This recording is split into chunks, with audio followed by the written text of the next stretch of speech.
Hello and welcome to Real Watchers Movie Club. My name is Garrett. And I'm Kevin. And we are your hosts. Movie Club is a show where we pick a movie every week and discuss it, just like a book club. On today's show, we are continuing our August month-long theme of celebrating films by directors of color. And this week's film is the 2015 music biopic, Straight Outta Compton. Our thoughts and more coming up on Movie Club.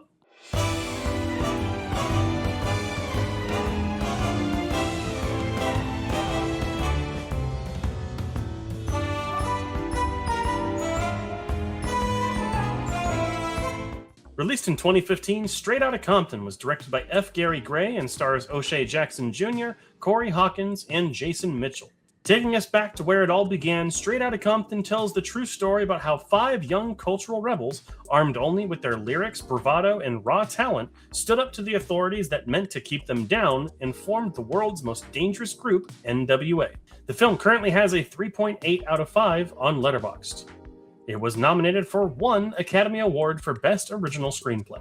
Before we dive into our thoughts, though, we do want to issue a spoiler warning for the film. We're going to go ahead and talk about everything that happens over the course of this movie and don't want to ruin it for you. So go ahead and check it out first and then come back here. You're not going to piss us off. Don't worry. But stay tuned to the end of the show to find out what movie we're covering next week because it's a change from what we've been covering recently. Okay, Kevin. So Straight Outta Compton was my pick this week. And honestly, just picked it because it's a movie that I've never seen. And I know would be a perfect choice for this category.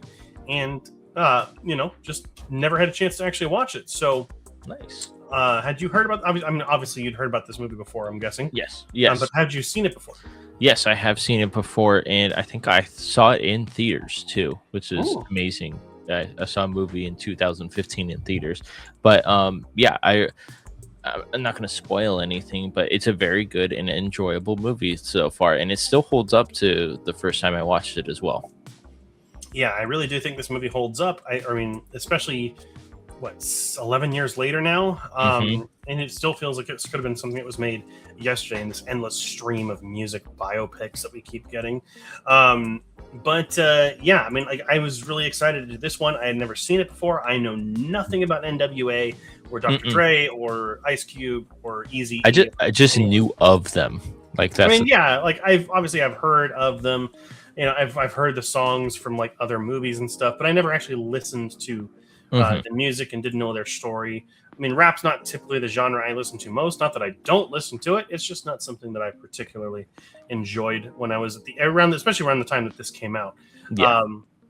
So I was really interested to dive into this. And I do think as far as music biopics go, we'll just go ahead and jump into it. I think this is probably one of the better ones I've seen. It's a very good one because it doesn't focus on the only good parts of what's happening. But I really liked the story behind it. It's not in your face, but it's like, this is what's happening. This is what's going to happen. And then there are some twists and turns in this movie, but it's very enjoyable to watch. There's not, for me, there's not a lot of downtime of me being like, why was this in this movie kind of a thing. It was all very, when you get to meet new people like Snoop Dogg and stuff like that, when he's at Dre's house, Dr. Dre's house and stuff, it was very formidable because he was in Compton at that time and he was the next big thing. So why not put him in there? That's their competition now, kind of a thing. But it also has some heavy hearts in here, especially with Eazy-E's character in here at the very end when it's AIDS, correct? If I'm HIV, sorry. With the HIV and stuff, it really hit me hard. Even the second time, I was like, even though I've seen it, it's still hit. The acting from Jason Mitchell was fantastic at that point. And then everybody, especially O'Shane, is that how you say his name? O'Shea Jackson Jr. Fantastic as Ice Cube, really good. Yeah, I know, but still, I mean, sons can play dads but not be good, and he does a really good job in here. So yeah, it's true. I think he does. He's probably the best part of the cast. I mean, the whole cast is good, but I do think that he is easily the best. Like he captures his father so well, and obviously it's because he's his father, but also because Dr. Dre and Ice Cube had direct involvement producing this movie, which does lead into one of my big concerns for the movie, and that's that I've read from online that this does suffer from some inaccuracies because it's coming from, like, obviously you're gonna get some things that actually happened, but you're not gonna get the full story. Okay. You're not gonna get the full reason why Eazy-E did the things that he did, or why even like Paul Giamatti's character Heller is portrayed as more of a villain here than he actually may have been in real life. Like, it's because it's coming from the perspective of Dre and Ice Cube mostly. Yes. But so you're not going to get 100% accurate depictions. We also don't get, like, I guess Dr. Dre is really accused of like violence towards women and stuff. Like, there's a lot that we don't see in this movie. But it's more so to tell the story of the group, how they started, where they kind of had their moments, and then where they ended up being. And I think that in that regard, it is really good. It's just hard to kind of take some of it at face value. Yeah. But I do think the best part of this movie, besides O'Shea Jackson Jr., is the script, which was very luckily Oscar nominated, because the movie is very well written. Yes, it is very well written, but everybody plays their character to that part as well. The dialogue in this movie, I don't really nothing really about like music producing and stuff like that, but they made it very simple for me to understand everything, and I really enjoy that, because sometimes you can get overcomplicated movies that overcomplicate maybe a simple topic for like just an everyday viewer. So having them do that was fantastic, because I'm like, okay, that does this is that, boom, put it together. Music, I know it does not work like that, but in my head, that's how it works. There you go. Yeah, it does a great job of helping you to understand kind of everything and how it works, and it makes sense. Like, it's well written plot wise, like it flows very easily, never feels too long, it feels perfectly paced. Like, every character has things about them that maybe you don't like, but then also those things, like, they are also likable characters, because every character, every person is three-dimensional, and so you have you have good and you've got bad, and I think that they do a really good job of balancing those really well here, as much as they can. We definitely get the emotional, hard-hitting stuff, especially with Eazy-E's kind of hospitalization and eventual passing, and then the story with like Suge Knight, and like you said, like with Snoop Dogg coming in, and kind of how Ice Cube goes from doing this to having a successful solo career to then doing like film and stuff, which is really funny because he's shown writing the script for Friday. And the director of Straight Outta Compton directed Friday, so it's also kind of a nice that's funny little Easter egg, which is a movie I haven't seen and I'm really excited to watch. Me neither. But yeah, across the board, it's well directed, it's well shot, it's well made. And especially because it has the themes that are, I think, the reason why it's still important and still feels like it holds up is because it deals with censorship and repression of expression, right? Like, because they're not doing anything wrong. No, they're just being told that they can't sing the music and talk about the things they talk about, which now is commonplace to say, like, yeah, the police suck. Like that was not something that was very common to hear back in the 90s or 80s, 90s, early 2000s, right? So like that's obviously more of a thing since COVID. But here, like, it shows why that was a struggle, and I think because we face so many problems with freedom of expression nowadays, it definitely still feels like it makes sense. And I think the best way to describe it is the film goes to show what happens when you've got people who are systematically denied a voice. It's what happens when they're given the voice to not only express themselves, but then what happens when the rest of the world wants to hear what they have to say, regardless of what the authorities or the systems of oppression have to say. I mean, even that scene when they sing "F the police," it's coming, but it hits so hard because they know the consequences of what they're about to do, but they don't care because they want everybody to hear what they have to say. And it's just the way they performed that concert as well for me, where it's very, I don't want to say eerie, but it's very dark because you know what's going to happen, but it's a little bit of a light when they start rapping and playing the music of F the Police, and then afterwards they're all freaking out trying to go to the van to get out of here just to evade police. But that's what they had to do, unfortunately, because of what the system didn't want them to say. But to be fair, there was also a shooting that happened, and there were Mhm. shots fired, which the movie didn't make it exactly clear who did it? Yeah, which I mean, I'm sure maybe it was someone in the audience, or maybe it was one of the police officers. I don't know. I mean, as far as I remember, the movie doesn't really explicitly say.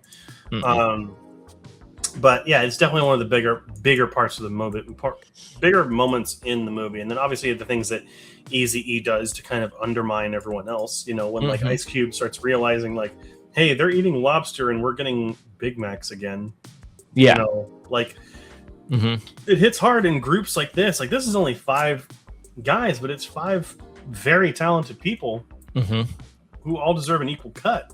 Yeah. So why is he getting the biggest cut and we're eating McDonald's at the end of the table, kind of a thing? Exactly.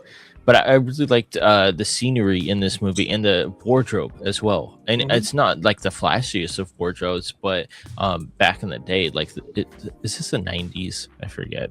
It's 90s, 80s, 90s. It's fantastic. The wardrobe is fantastic. I love like the cars in this movie are just so outrageous, but that's what they would drive in 1988, which is fantastic. And the big ass houses that they would get because they had so much money and didn't know what to do with it. Which, I mean, big house in California nowadays is a hard bargain. So, but even the cinematography is pretty good. You have some good ones. It might be a little, I don't want to say simple because I can't do cinematography, but it's just, I really enjoyed how they shot this movie as well.